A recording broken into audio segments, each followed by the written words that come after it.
man ponders his cooking utensils and gives you a little nod, acknowledging your presence.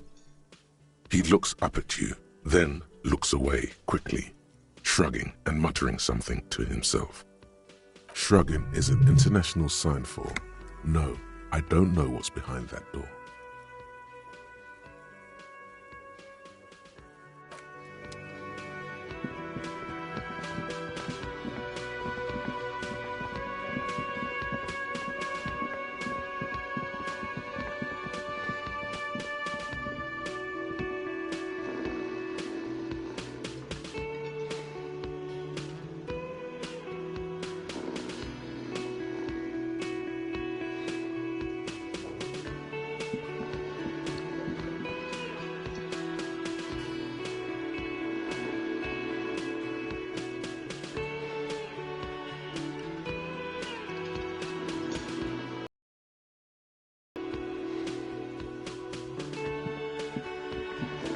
The worker is in a deep slumber.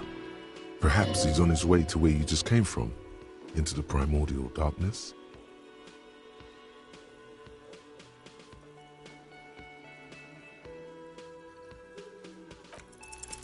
There is only one way to wake this bone idol from his slumber. Roar like a hurricane. Rip the buildings from the earth. Why the yelling, man?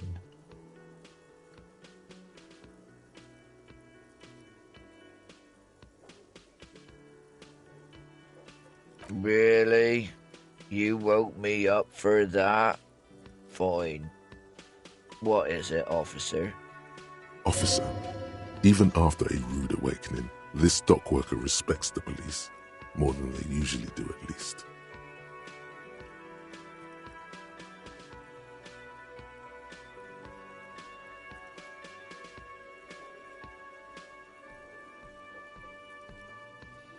They got it. Majoret's got it. He's guarding the gate. Or just getting some sleep. Or was. The way he says measurehead implies ultimate trust in this head reckoner's physical prowess. Yeah, what about it? You know, people die here every day. Someone's found in a ditch, another one falls in a manhole, a third one gets eaten by stray dogs. If someone has decided to die on top of a tree, then how is it my concern? I can tell you this. Trouble's ahead. You have a pretty solid feeling that the man's not just mouthing off. He's strong, but even he has reasons to be cautious here. You heard what I said. Draw your own conclusions. That's all I know, and I prefer to keep it this way. The lieutenant gives you a little nod, then makes a note in his blue notebook. So Union people think he was a killer, he thinks. Even sleepy hair. This doesn't help a lot, but it's something. Good work, detective.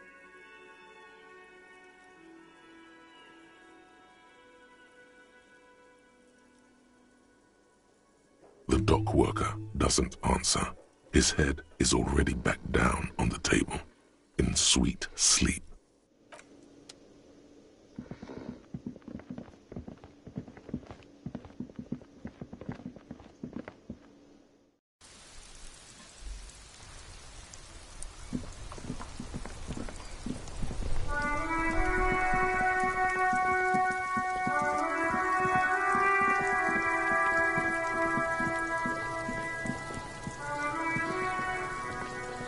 This trash container is locked. The sliding lid has a padlock that says, whirling in rags. With a well-oiled crack, the lock pops open. It should now be possible to simply raise the lid. Don't. Maybe you shouldn't. There is, but you won't like it. Sweat forms on your brow. Your hand is still on the lid. The smell of rotten food rises to greet you. You see soggy cartons, dirty rags, and organic waste. We're just in time. This hasn't been emptied for over a week. You see milk and egg rest with one broken egg in it. Some pasta wrapper. Picking up the soggy packages somehow feels familiar. A box falls into pieces in your hands. Batiste Soleil cereal. There are plastic pasta packages below. And turbo noodles. Nothing of note, however. Among the threadbare kitchen towels, something catches your eye. A pair of denim trousers. As the legs of the slime-covered jeans begin to unspool from the garbage, a rank corpse smell fills the air. The victim's clothes? Cadaverine odor is faint. If these belong to the deceased, they were removed when he was still in the early stages of decay. Drop them in here, officer. Guitar-marked blue jeans. Empty, or emptied. He wore them with a belt, too, a white belt. The loops appear stretched, but the belt is missing. That's it. Do you see anything else in there? I have another bag here. Something slimy catches your eye. A drab, long-sleeved shirt, olive-colored, appears from the food waste, dripping with pus. This is a military-type overgarment. No label or serial number. This is the kind of rib-knit shirt that's worn over light armor to conceal it in an urban scenario. Anything more? The rest of the rags are just kitchen variety waste. A yellow old mug that catches your eye. But other than that... All right. We should go to Gart again and ask if he knows who put the clothes in the trash. It could be as simple as someone from the hostel cleaning the yard. Or that one. I'd advise against confronting that force. Not really. All we know is the victim's clothes are in the trash. The lid was locked and his establishment had the key. It's just a small loose thread. The lieutenant nods, then looks back into the trash container.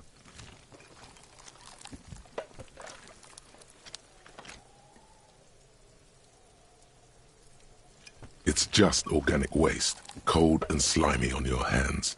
Apple and potato peels, mostly. Unidentified sludge, and the occasional chicken bone thrown in for good measure. But hey, nothing. It's nothing. Nothing more to see here. What's this? A blue piece of plastic sticks out from the apple peels. It's shiny. Looks like the corner of something. Something larger. A clipboard. A blue plastic clipboard with moist papers hanging from it. They look badly damaged, but you can still make out forms and notes, written in a man's handwriting. Officer, is that your paperwork? Yes, it is. Look. This plastic has the RCM street grid on it. You've even got an autopsy form. If you don't mind me asking, how did this get in the trash?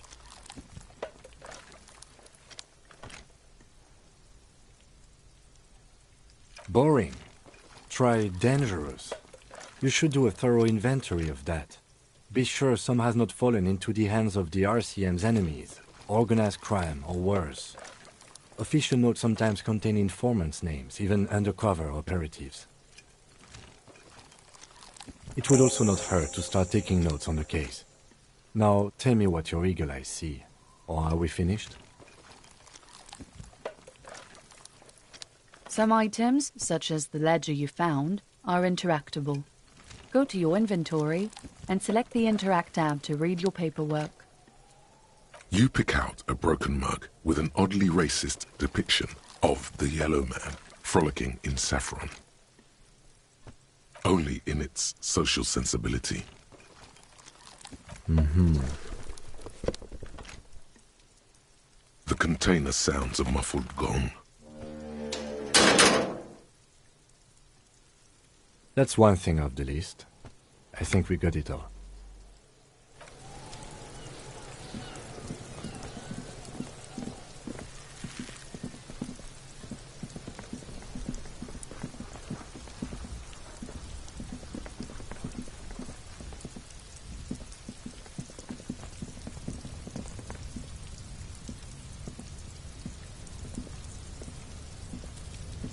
an inconspicuous pile of the roofing material, Eternite.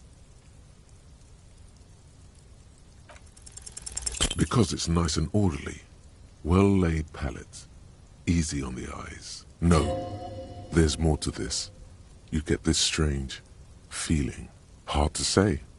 It's gone now. Feelings pass, you see. Especially the small ones. It's nothing. Someone just left some roofing. It's nothing. Someone.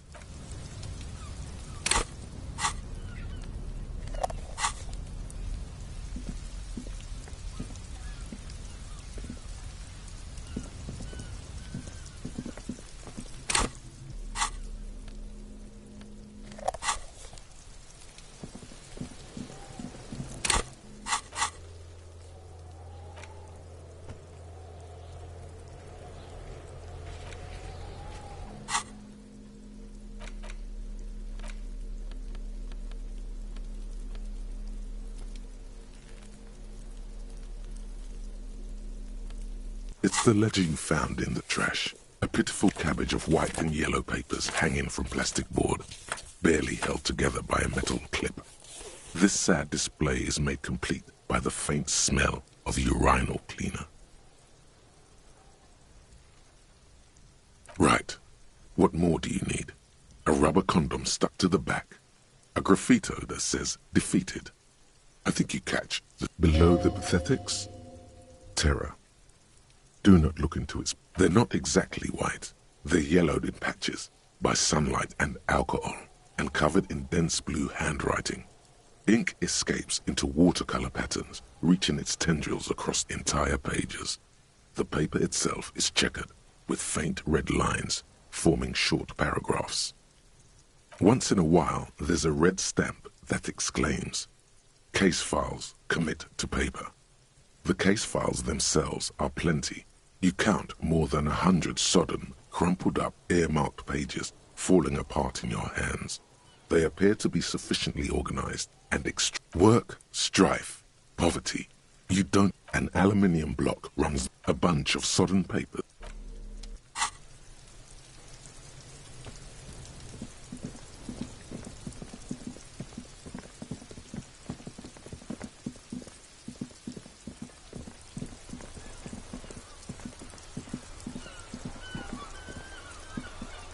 This Post Lavantorie mail collection box has been heavily vandalized with...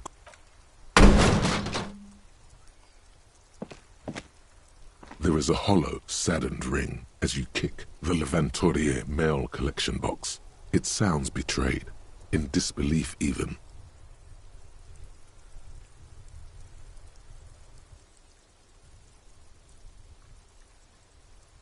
Your toe has suffered damage.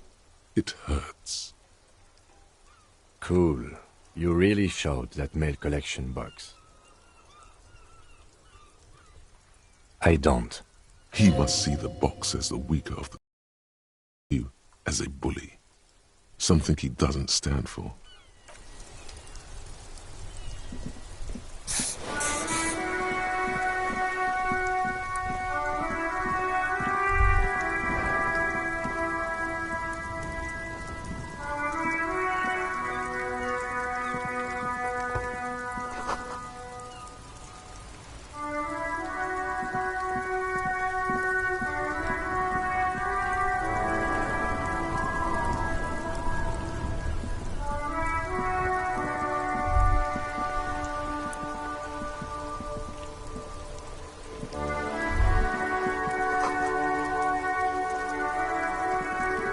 Life doesn't need to be a struggle. I'll be with you in a moment, officer.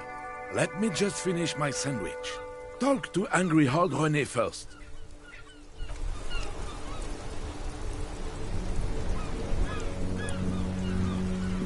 Have you no shame? Whining about your back every time you bring out the measuring tape. René, you're a man with a fork in a world of soup. Please, let's just try to enjoy the game, all right? I'm trying to, but you keep breaking my concentration. You're old. I can see that. We're both old. Now stop grabbing your ass like it's a girl. These manly men are playing balls.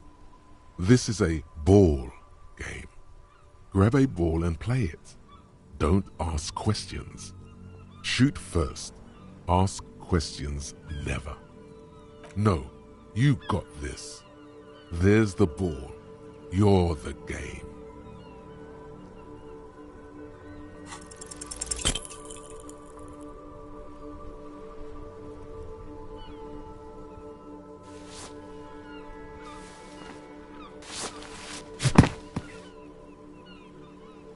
This felt wrong.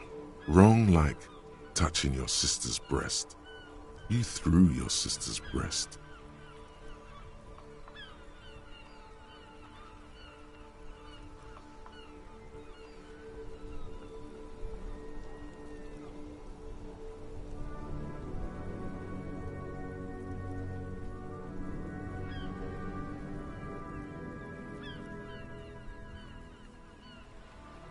Mon Dieu! Good job, officer. That was an excellent throw. There are no two more harmful words an athlete can hear than good job. And this was downright embarrassing. Your muscle memory knew what to do and went for it, but there were gaps.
Yeah, gaps you try to fill with thinking.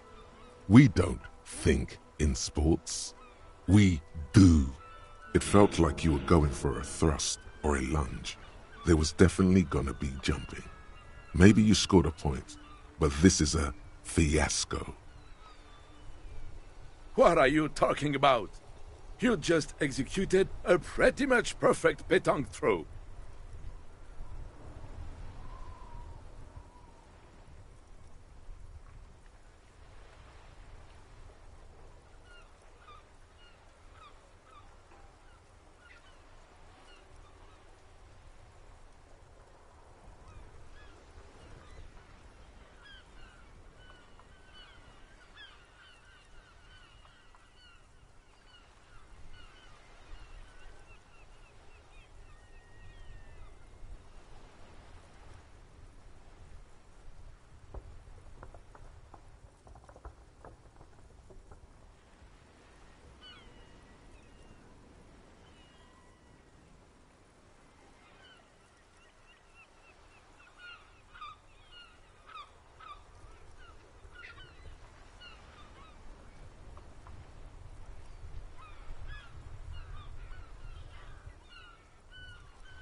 with a pinch of fear. How are you ever going to get the officer's shit off your nose, Gaston? Or even climb out of his ass?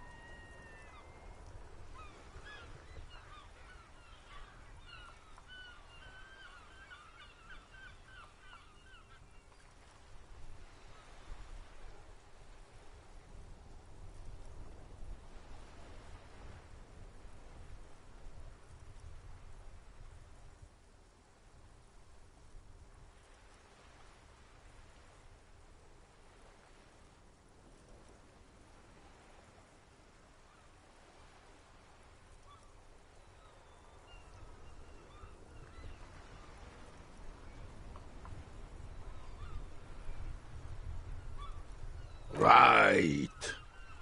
Was the demonstration it? Or do you still need something from us, officer? Yes, officer. What do we need from this gentleman?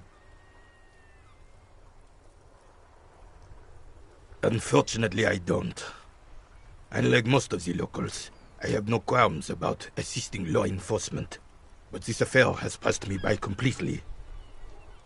In Martinez, the union is the law. So can you really blame them? Cop is a pejorative term. I don't have a problem with policemen. On the contrary, I admire the effort to bring order to our streets. If I knew, I would not be afraid to tell you. I simply don't. I'm an old man, not a coward. The daily business of the riffraff no longer concerns me. This is a man with a lot of past, but little present, and almost no future. Son, you've really let yourself go. It's a disgrace. But Coach Physical Instrument is going to get you back in prime condition, even if it takes 1,000,000 push-ups.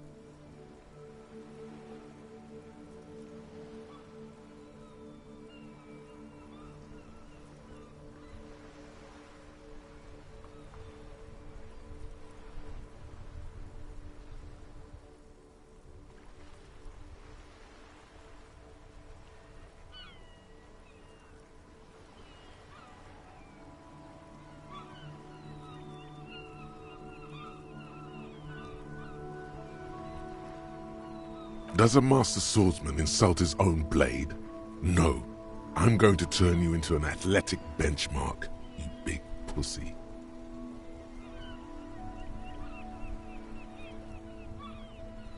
It's going to take blood, sweat, piss, and tears.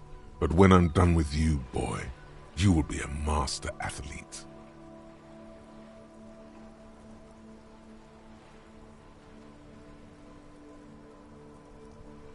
Behold, world. Here walks a sportsman, hands choked and hair kept back with a bandana. The Homo Athleticus.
There must be another way into the building.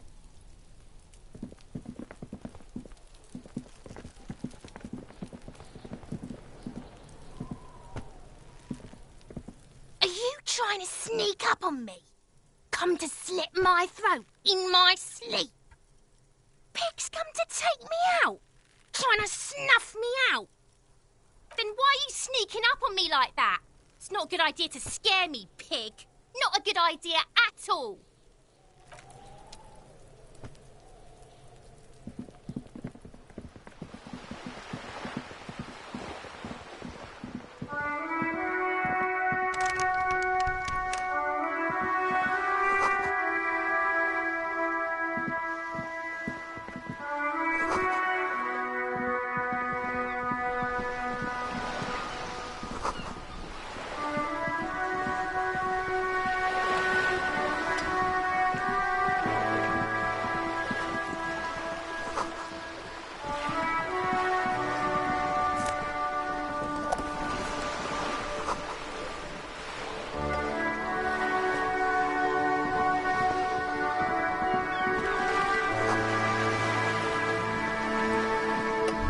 A striking woman leans against the cabin top of her sailing boat, smiling as you approach. Her green raincoat. Good afternoon, officers. I'm Joyce. Joyce L. Messier. I represent the board of Wild Pines, the owners of the harbour. You gentlemen must be from the RCM.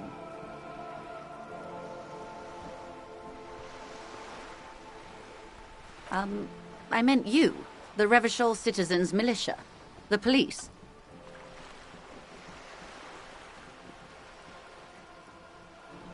Nothing, honestly. I've said it to every drunk in town, and you're the first one who's responded. What is implied here? That you're a drunk?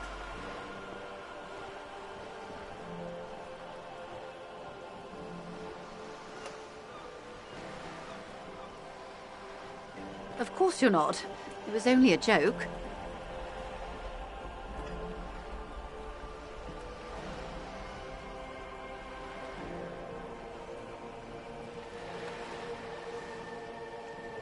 I'm glad to see you here.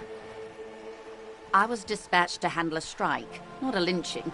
Anything I can do to assist the RCM in this matter, I will, gladly. That is good to hear, madame. My colleague will take the lead on this interview. I should let you know that he is recovering from an unusual medical episode. Very unusual. But I can assure you of his ultimate competency. There's a trace of irony in his voice. Mischief, even. The lieutenant is hatching some scheme. How interesting. I wish you a swift recovery. In the meanwhile, you have my full cooperation, and the full cooperation of the Wild Pines group. It's hard to get a read on her precise disposition, but she appears helpful. What we do. I'm afraid I don't speak for Wild Pines as a whole. It's a giant undertaking.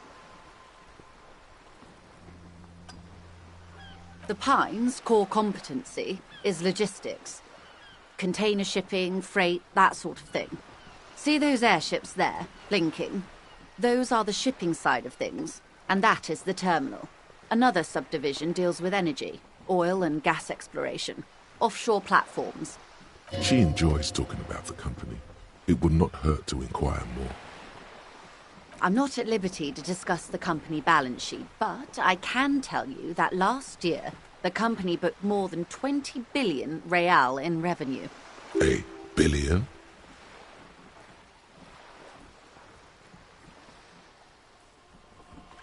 Yes, past a certain point, numbers begin to seem imaginary, but they are quite real for the 72,000 employees who depend on Wild Pines for their paychecks.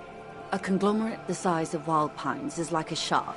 If it stops moving and growing, it will die. Then what becomes of those 72,000 families? She nods. Quite a few things, I'm afraid. The information I'm to share with you includes sensitive trade secrets. For the sake of my employer, I have to ask for your names and badge numbers. Of course, ma'am. We should have introduced ourselves. I am Lieutenant Kitsuragi, from Precinct 57. And this is my colleague from Precinct 41. I'm afraid he doesn't have his badge at the moment. I hope mine will suffice. How curious. Why is that, Detective? Awkwardness washes over the conversation. The woman doesn't like this turn of events. I see. So, are you saying you lost your badge during the course of this episode? Oh dear. Some kind of encephalopathic amnesia. I don't even know how to respond. I do believe you, naive as that may sound. I simply can't imagine what you gain by faking such a condition. As I said, ma'am, his technique may be very unconventional, but he is an officer of the RCM. Of course, I sympathize, but I'm afraid I simply can't share anything more until I've seen that badge. Hang on. She's a professional negotiator. She should be open to some sort of mutually beneficial arrangement.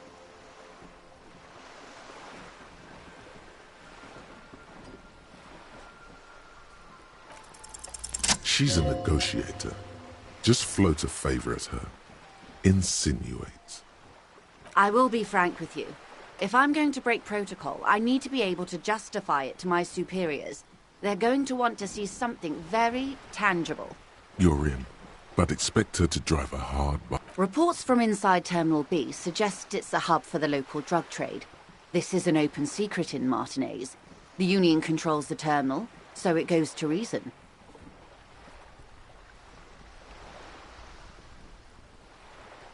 They're profiting from this trade. The company has tried looking into this matter before, to no avail. Perhaps someone with your authority and resources might turn over the right stones.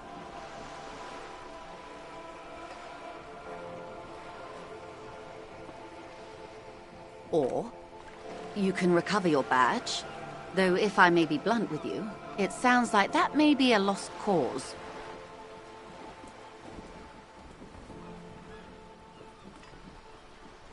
Detective, a word in private before we continue.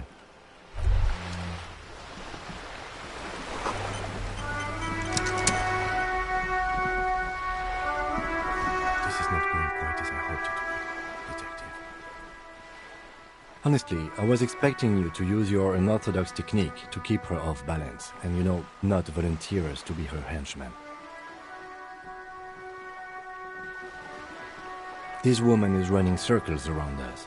She might have known about your misplaced badge all along, or she's simply an adept improviser. Either way, we've played straight into her hands. He doesn't let it show, but there is a limit to how much the consequences of your unprofessional behavior can cost the investigation. No. If there is reasonable suspicion, we must investigate. Otherwise, she could claim we are siding with the Union, or that we are on their take. We'd never hear the end of it. What I propose is, we ask her, then we investigate, briefly. But do not share the outcome of this investigation with her. We tell her it's done, and demand for her information on the lynching.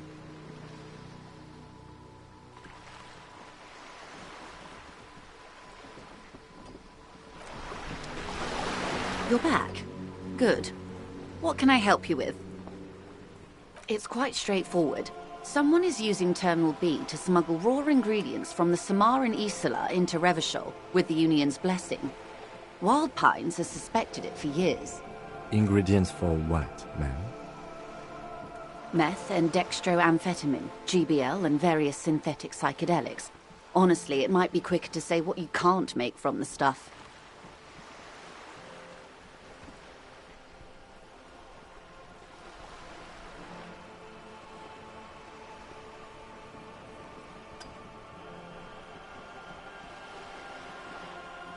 Yes. After they clear the terminal, we lose track.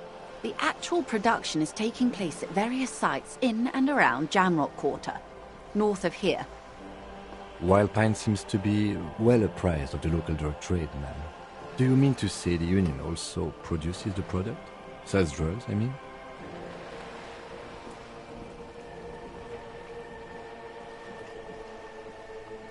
We're in logistics. It's our business to know.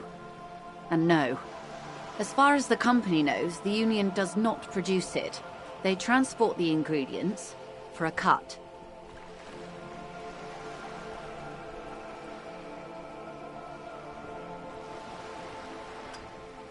Yes, but you won't get anything out of Evrart and the Dockworkers Union. Still, every chain has its weak link. The lorries. Someone needs to move the ingredients from the harbour into the city. Once they reach Jamrock, they're distributed to a network of local manufacturers well beyond our grasp. But in transit, they are vulnerable. Perhaps you've noticed that a number of lorries are tangled in a traffic jam at the roundabout just now. Interview the drivers who are still hanging about. One of them might be waiting for a crucial shipment. I'll be explicit. If you find this driver, I will share company secrets with you. You'll be indebted to her, in a way, but one step ahead of the Union in another.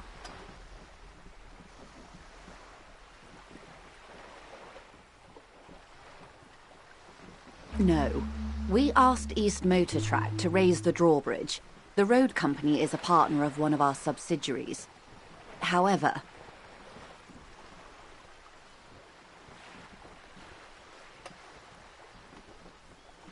this is a limited time opportunity. Once the complaint has been processed by the Trade Committee, they'll have no choice but to lower the drawbridge, and the operation will continue.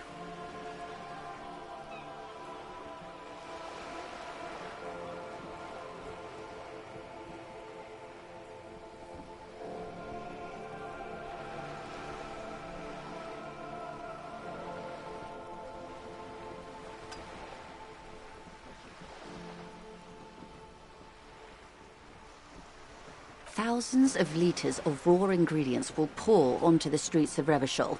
Not the east across the river, but the west. The vulnerable, the weary. Well, at least this solves What is that, Lieutenant? why I had to call East Motor Track and beg them to open a drawbridge for me. I'd wondered since I first drove in, on my motor carriage.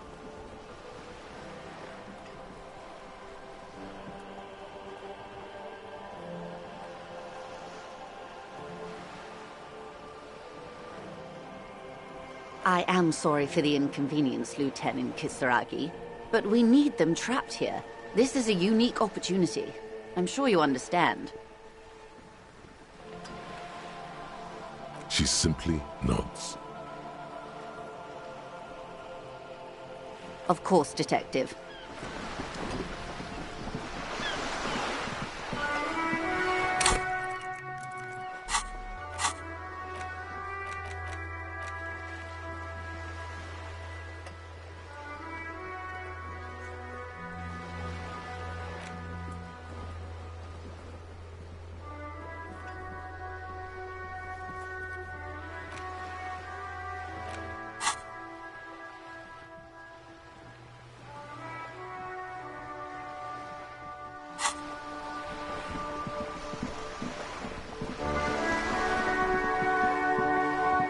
A sturdy metal door guards the southwest entrance to the apartment building.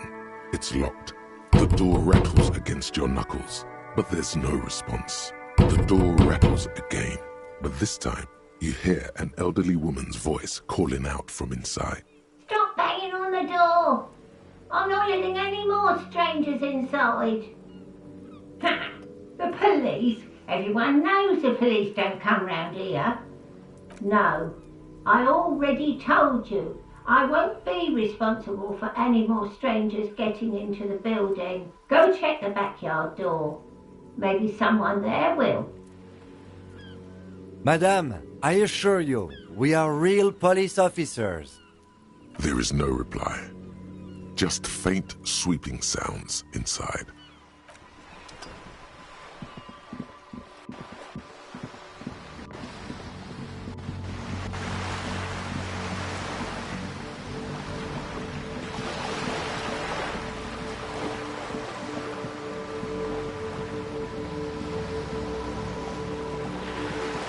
This coin-operated viewer is facing south. The instruction manual says to insert 25 centimes.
This coin-operated viewer is facing southwest.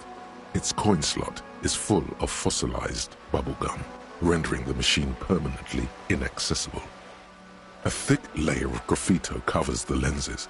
You spell out the word Onug written on the other side, with N and C scribbled backwards. Under the graffito, a sea of blues and greys appear.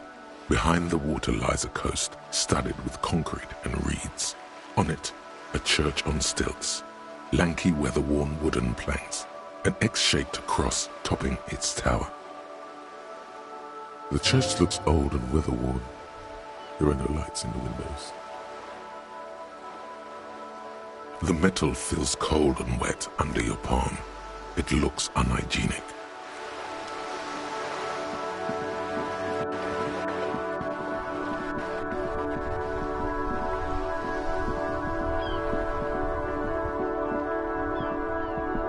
The dented yellow mailbox.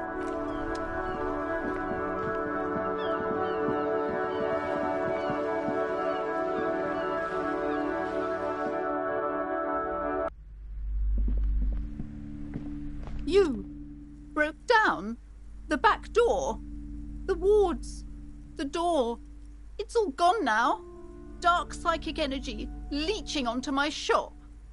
I suppose it's all over now. I guess there's no escape. Just a door? This place is cursed, Detective. They don't call it the doomed commercial area for nothing. Just look at the sheer amount of companies that have failed in this house.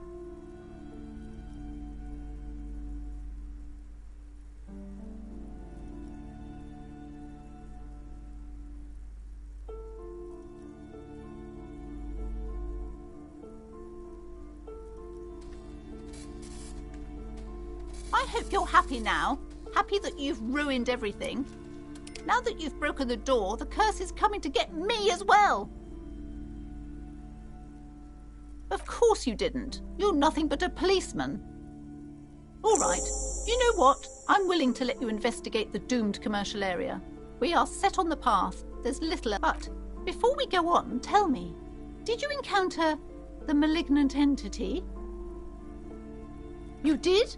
Then it has to be true. I've suspected that this woman-shaped energy must be connected to the curse ever since I first saw her. Did you see that she lives inside the chimney? Yes, I've heard that. It's enormous. She has barricaded herself behind some metal security curtains upstairs. God knows what she's doing there.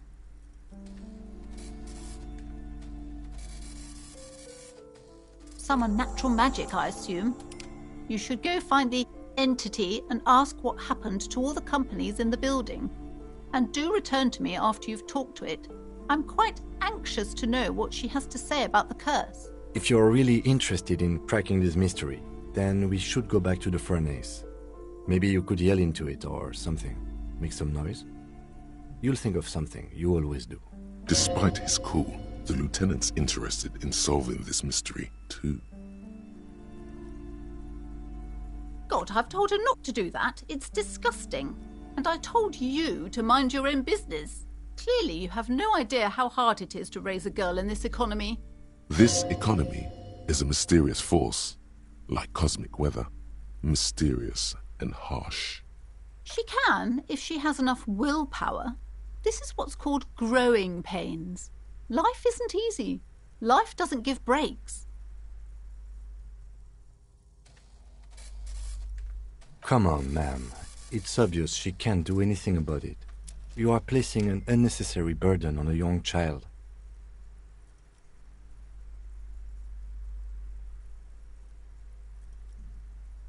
She stands stiff and severe, silently fuming.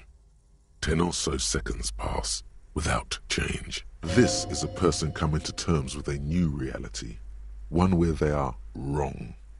It's not easy. Oh no. Hold on. I need to invite her inside and apologize. She must be freezing out there. There. I don't know what to say to you. My husband, he tries to teach me business lessons.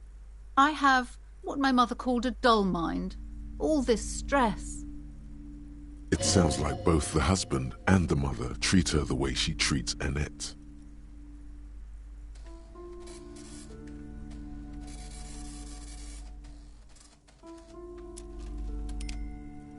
Yes, sometimes it's better to let people come to these conclusions themselves.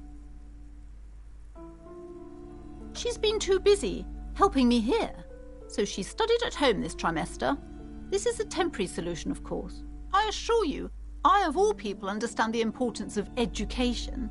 She will be back in school the moment the store takes off. Yes, my husband is a successful entrepreneur east of the river. If only he were more involved in the business we're running up here. No matter. Soon we'll both be off for Grand Couronne. It's a proper place to live. One of the most peaceful neighbourhoods east of Jamrock. You may know it for its massive housing projects. Most of the buildings are empty at the moment. It's a great opportunity to get ahead of the crowds. Better times ahead for sure. He made the initial investment. Since then, he's been what you might call a silent partner.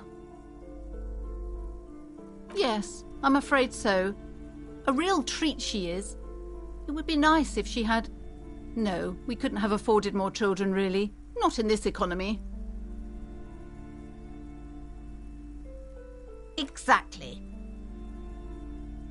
The woman looks aloof, her features much softer. Occasionally she glances at her daughter's silhouette.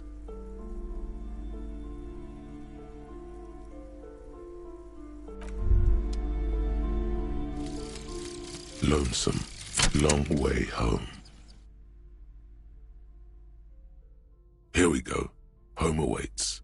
Walk past Station 41 and through the market, past the Boogie Street spearhead to the other side of the lake, the frozen eye at the center of the district. Then past the video rental store on the corner. There, at the end of a street lined with pine trees, a small house no larger than a matchbox. 11 Voyager Road. You no longer live there. Those times are gone. And so are those people. Why did you come here? Why are you still here? And where's the dealer? You have to get back to work. That's all you have now.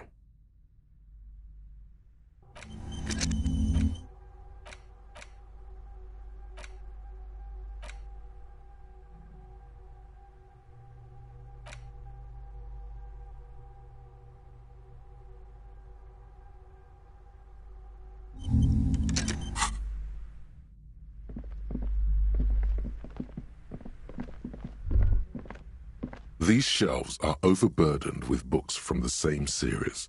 You see the name Dick Mullen over and over.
The plaque on the shelf reads, Biographies of Famous People.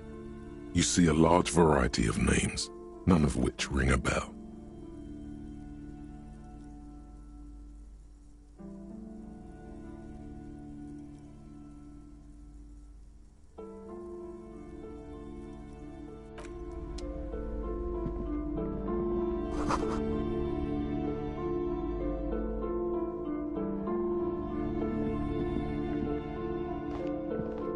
Several maps have been attached to a bulletin board hidden inside the alcove.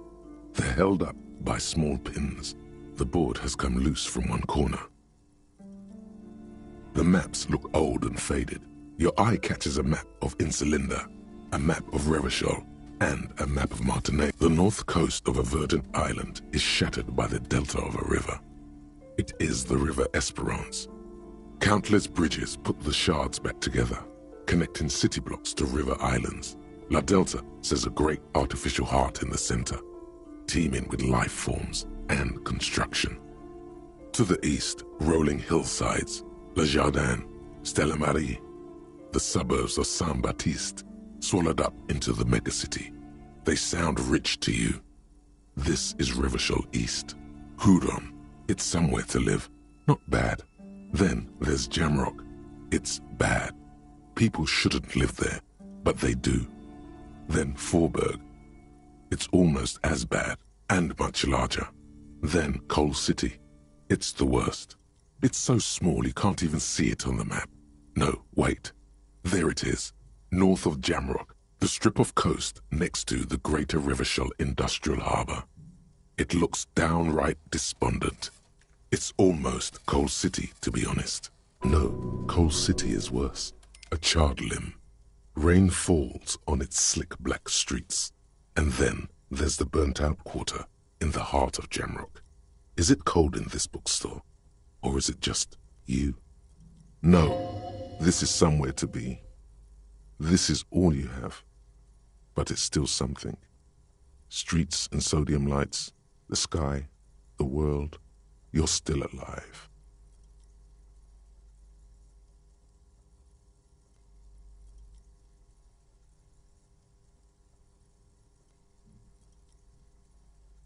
I'm sorry, officer. The map of Martinez is the only one available. They're quite valuable, though they might not look it. The map of Martinez is 90 cents, though. That old thing. It's an out-of-date map of a tourist location that never was nor came to... From when some design studio people tried to spruce the place up 4 or 5 years ago. They also renovated the horse statue, set up those coin-operated viewers, and designed the new street lamps. They didn't get that far, for some reason. A shame the project never got going. Would be nice if someone fixed Martinez up. All these ruins are bad for business. Always good to be informed of your surroundings. This bookstore is not strictly about crime, romance.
Your flashlights, some of the writing has faded with... This old fireplace is covered in lines drawn in blue, a diagram for summoning some time-forgotten being. The symbols seem very esoteric. Radio frequencies, it seems. UKV 123.6, UKV 123.7, UKV 123.9. Some unclear. It looks like a cardiovascular system split into veins and capillaries. Very advanced. You think so? The web is comprised of radio stations, all lead back to one red heart titled The Game Master Frequency. A note says, this one can listen in on any station it wants. Looks like a surveillance program. Someone very important, the leader of a massive on-air game built by these people. Whoever decides to call in to a call-in station, it looks like. All of this is gone, left unrealized. My God. It's as if the less money they had, the more ambitious their project became. The schedule. I know doom when I see it. The company was running out of funding. Nothing. It's just lines on marble. An echo from times long gone. No one has used the fireplace in ages. Tiles on the cube are still like a smooth draw. The speaker comes to life. Good afternoon. Please repeat. Is this good? Please repeat the password. Receive fortress accident. Thank you. Tiles on the cube are... The filament slides out of its...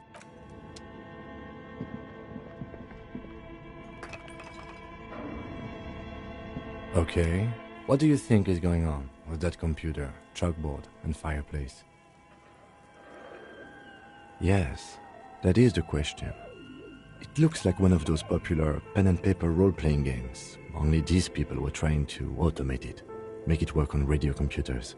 Utter madness, he thinks, as a compliment.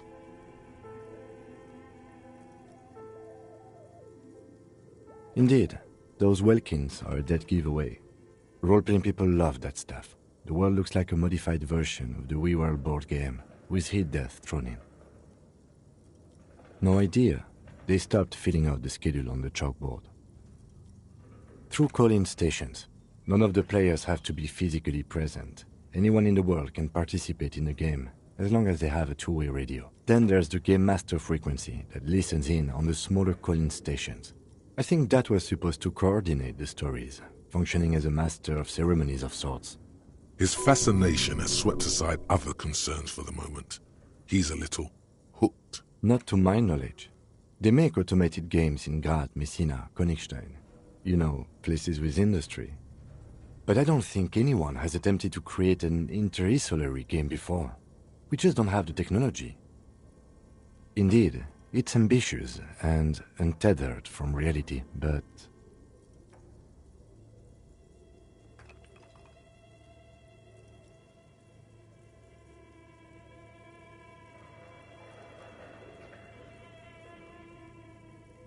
It's too late for that, I'm afraid.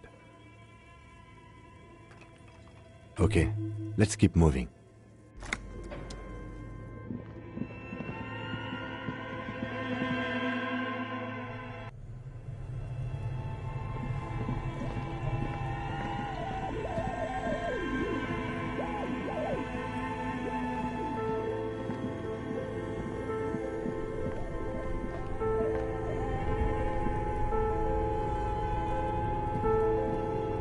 This orange machine is dead still. It has a hand-cranked ice cream churner, and you slip your fingers under the frozen lid, but the ice is too cold for you. If you want to try again, then... Equip the pry bar by going to the...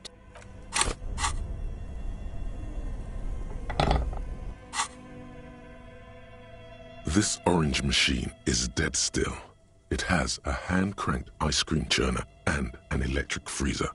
The ice around it slowly melting.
thick layer of coal dust covers the furnace, coloring it pitch black.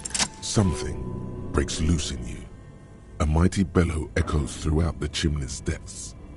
The chatter of tiny voices above suddenly cease. Then, Hello? you've awakened the entity. Hello? Did you say anything? I can't hear you. Please come upstairs. There's a safety curtain on the second floor. I'll open it. You hear a low rumble upstairs, the sound of a curtain being pulled aside. After you, officer.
Hello, I'm Nia. Did you try knocking on my window? I must have missed you. I've been listening to my Milius. So what kind of die are you looking for? Could this be the malicious entity? Perhaps it's wise to go along with this masquerade for now. Then how did you get inside? By the south entrance? You know what? It doesn't even matter. What matters is that you're finally here. Let's talk dice. Did you have something specific in mind? I'm a novelty dice maker. Tell me the name of your role-playing system and I'll make the die you need. That's why you're here, yes? As she speaks, her bone-like fingers fiddle with a ring. Her bones light, but her hands strong. Of course, I can see that. I just thought you were a police officer looking for dice. How else can I help you then?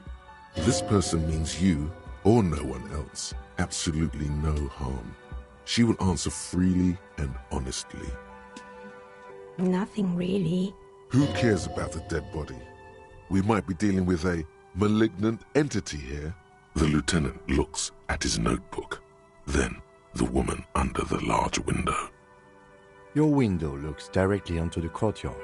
You're saying you didn't see or hear anything unusual last Sunday evening? I'm sorry, detective, but as you know, I usually have my headphones on when I'm working. It shuts out most of the daily ruckus behind my window. I might have, but in this case, all I would have seen is my own reflection staring back from the darkness. It's really hard to make anything out in the yard when it's dark outside. Besides, I rarely get up to look out the window when I'm in the zone. It's an odd profession, making dice for people, but I like it, and I prefer doing this to sitting at home. She nods. Anything else, officer? Of course. Tell me what you have in mind.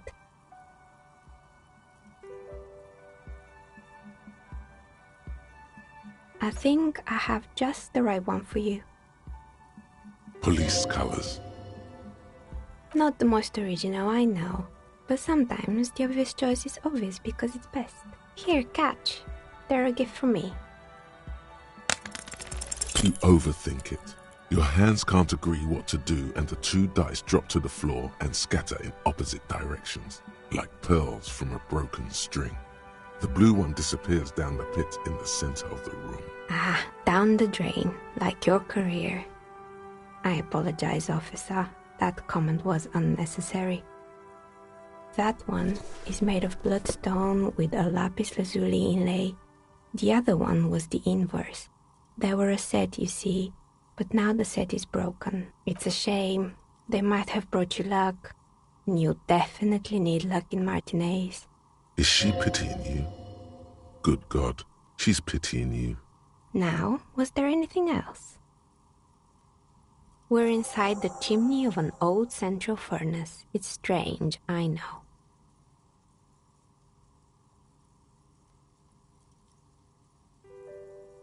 But when I arrived here, all the other rooms were taken, so I had to build myself a makeshift home. Besides, I don't really have to pay any rent here, so that's a plus. Plaisance was right. There's an entity living in the chimney.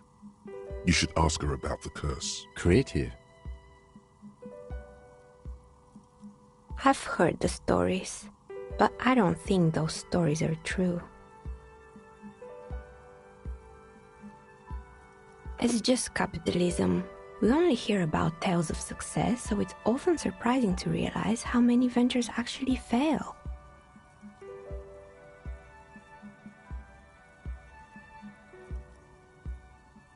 Plaisance, the bookshop lady? I've heard that her business is doing rather well. Have the energies spared her somehow?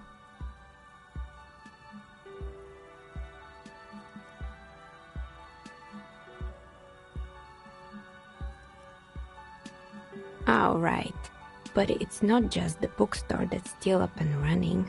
What about the whirling in rags? Some people say it's part of the building complex.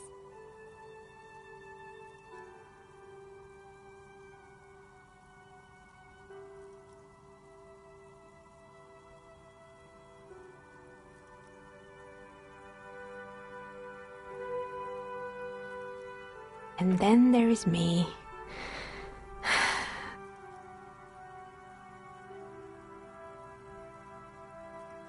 I've been here for 14 years, selling novelty dice to role-playing enthusiasts.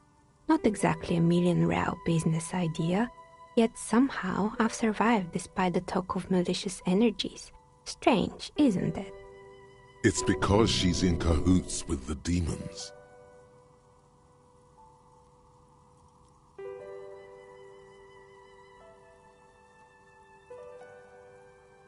Malignant entity? What does that even mean? Some kind of sorceress? What about you, officer? Do you think I'm the malignant entity? The jig is up. The she-demon knows you've uncovered her true identity. Time has come to face the source. Fear not, for the forces of the universe are supporting you in this psychic quest.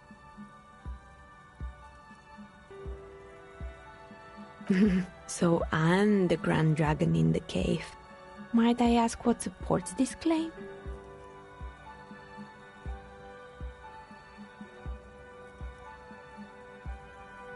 Ethereal? Thank you, but I think it's just the lighting. No, it's the troubled color of her energetic vibrations. If you ever find a way to explain all those inconsistencies in the curse, then let me know. Plaisance needs to hear about this. Perhaps if you combine your psychic energies, you will make sense of the situation.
What have you found? And also, do buy the books. There may be teachings in them. A novelty dice maker? Well, spit it out. Why does she need the dice? for some kind of sorcery. Sometimes they use the ankle bones of sheep. I don't understand. If it's not her, then where is the source of the doom? How did she explain the curse? Before you say anything, ask yourself, is the woman really able to withstand the truth? Just don't say you don't have any answer yet. The uncertainty is killing her. You've come this far, you know how to end it. There is an entity behind the entity.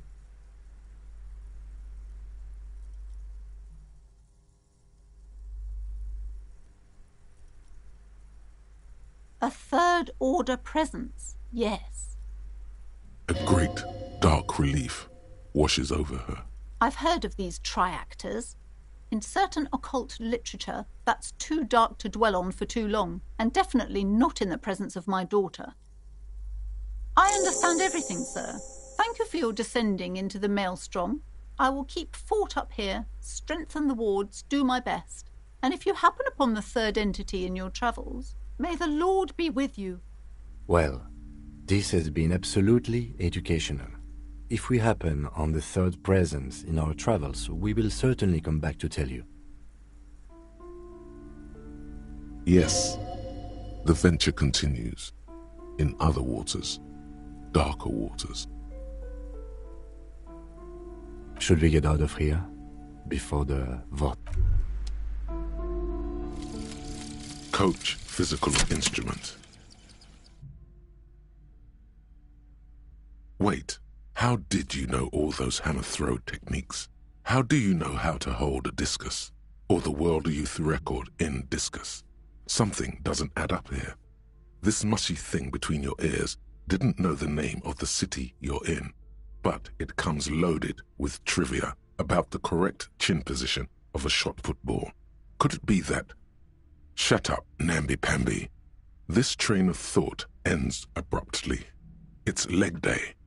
Straighten your rhombus muscle. It's shirts versus skins. Take your shirt off, Namby. Your skins.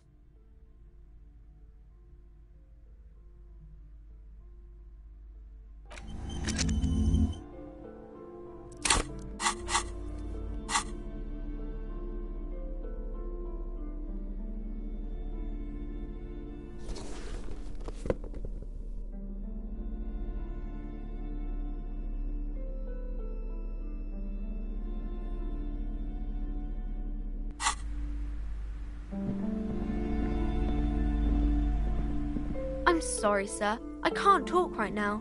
I'm very busy with my homework. You just can't win. Math. It's really difficult. Like, really. They say you need it to get rich. Better than standing outside in the cold, I guess. Oh, I found something while you were away. I thought this would fit you. Like, thanks for helping out. Not me. The city, I mean. Yes, just like the one Dick Mullen wears all the time. You'll look way more serious with that. Right, I have to get back to my homework now, before Mum notices. Man, this is hard.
The woman still has her eyes fixed on the photograph in her hands. In the background, the radio plays.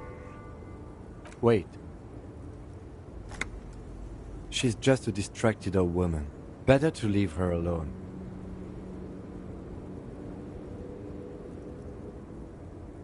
Why? I just told you why.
Last we saw, your race was being superseded by the Seminese.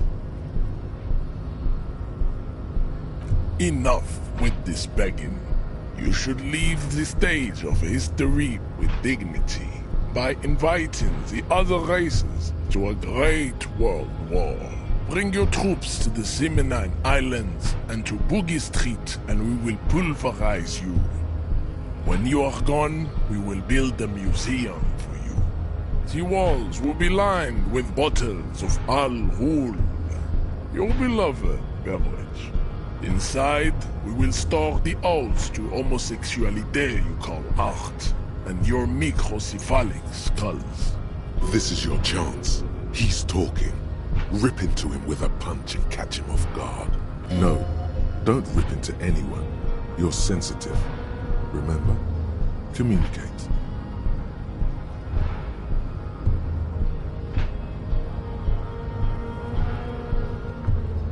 He does not so much as glance at the object.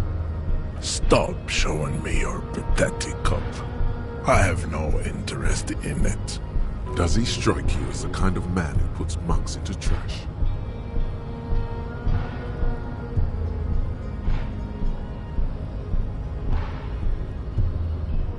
Don't be vulgar. White or not has got little to do with this. The race enigma runs much deeper than that.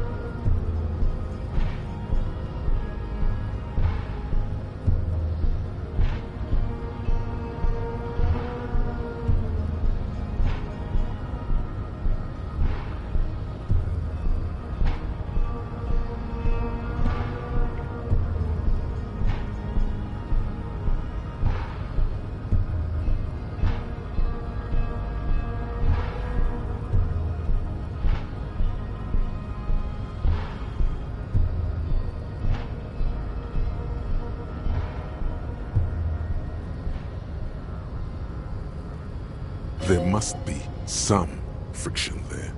He's keeping it well hidden, however.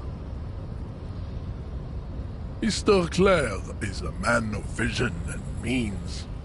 He has the will to confront polycultural capital, something your race, naivistic communists, never did. Also, to serve is noble. It takes discipline. Your petulant individualism has only contributed to your race failure. It is lax and moronic. Of course you are, Revacholian man. The failure of communism to challenge the world order is the core of your race fate. All around you, the fruits of its defeat. Individualism, rock and roll music, sexually transmitted disease. Above all, rampant multinational finance still reigning large. Tell me, where have you gotten your love of pathetic communism from? Degenerate youth culture? Rock and roll music?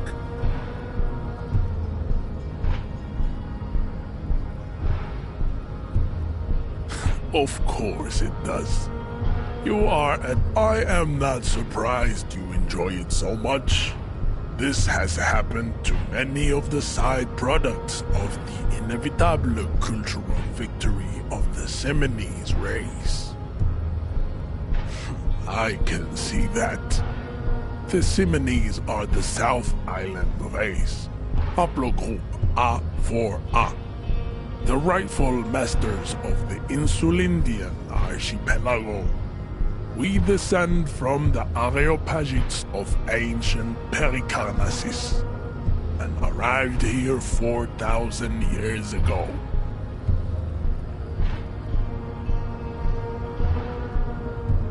We are the future.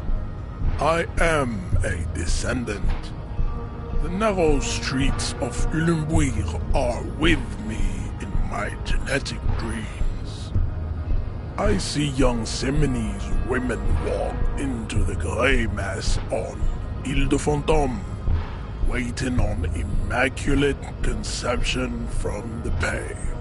No, I have heard about it on the radio. He would be appreciative if you did not further chase this line of inquiry in front of the women. Yes.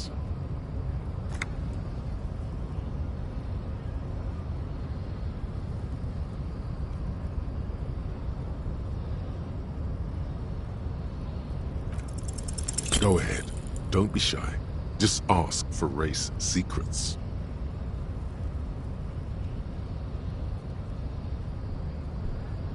Inane popular culture lingo. It is intellectually uninteresting to sock anything to an infant such as you.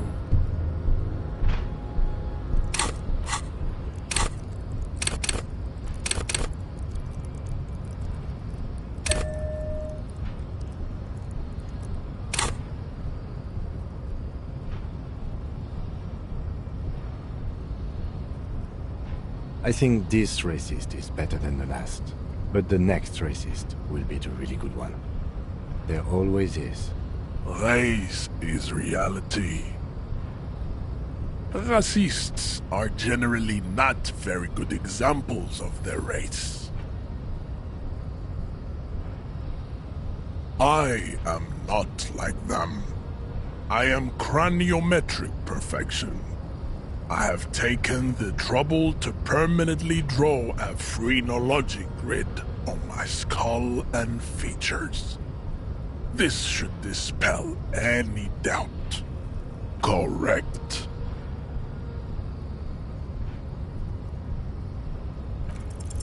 Ask what kind of races there are first. Classification is core to this stuff.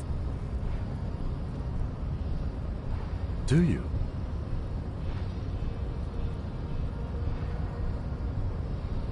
The lieutenant looks toward the harbor's electric. You are obviously a liberal, Sailorite.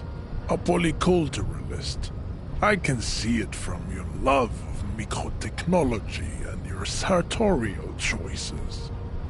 Do not deny your friend the truth you have denied yourself. There are 3 categories of race. Type A, the heroic races. Type B, the servile races. And the vile CF race cauldron of pederasty. Which one do you need education on? Those are the Simonese, the Areopagite, and the Occidentals, excluding the Maun, of course. The Maun are riddled with eczema to the point where they find it impossible to smile. They are all lactose intolerant, a common result of inbreeding.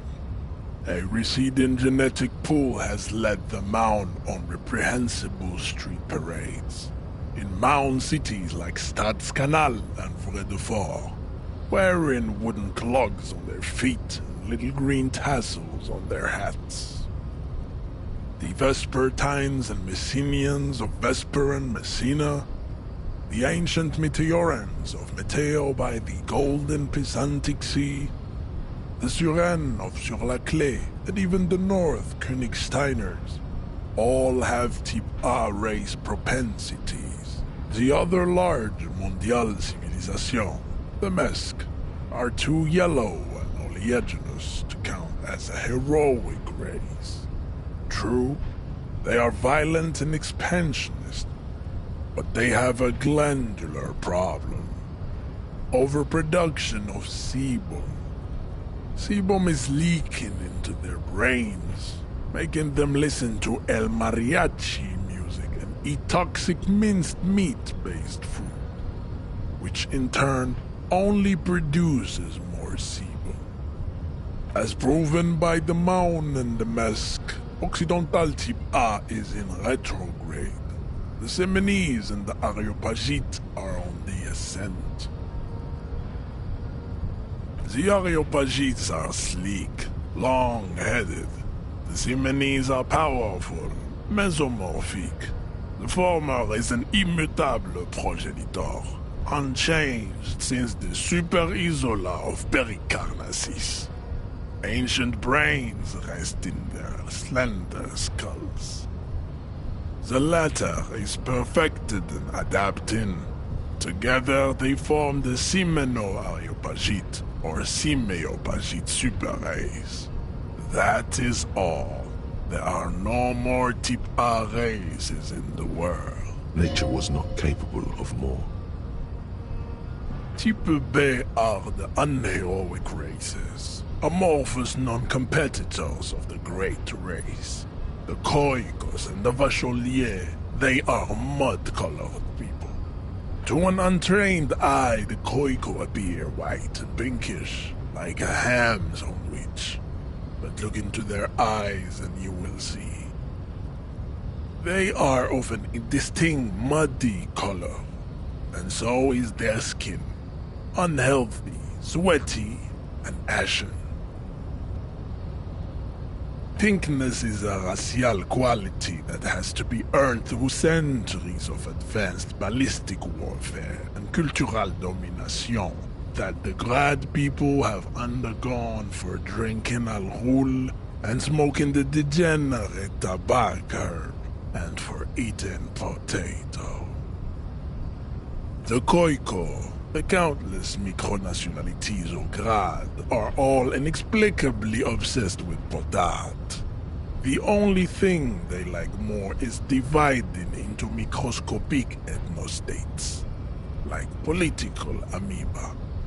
The Vacholians, halfway between tips CF, are a museum of failed chimeric experiments and tragic lesser races like the Mosquito, a grotesque mixture of a masked woman and a Seminese man.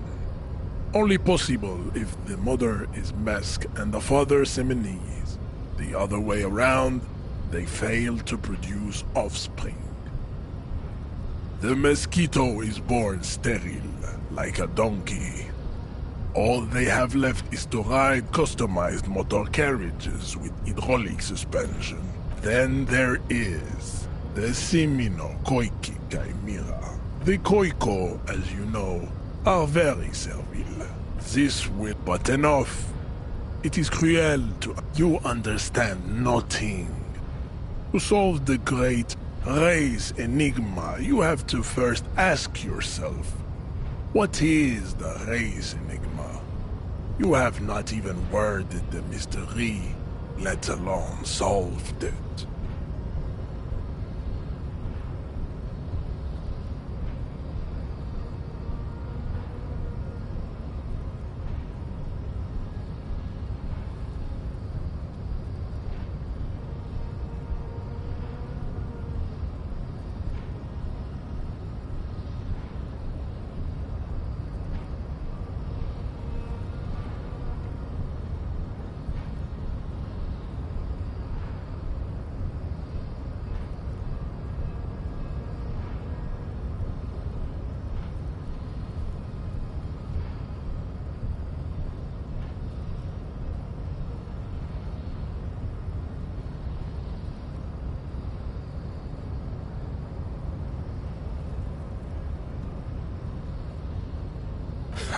Lost, though.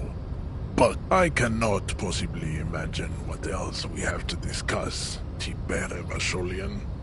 Your love for disco music and venereal disease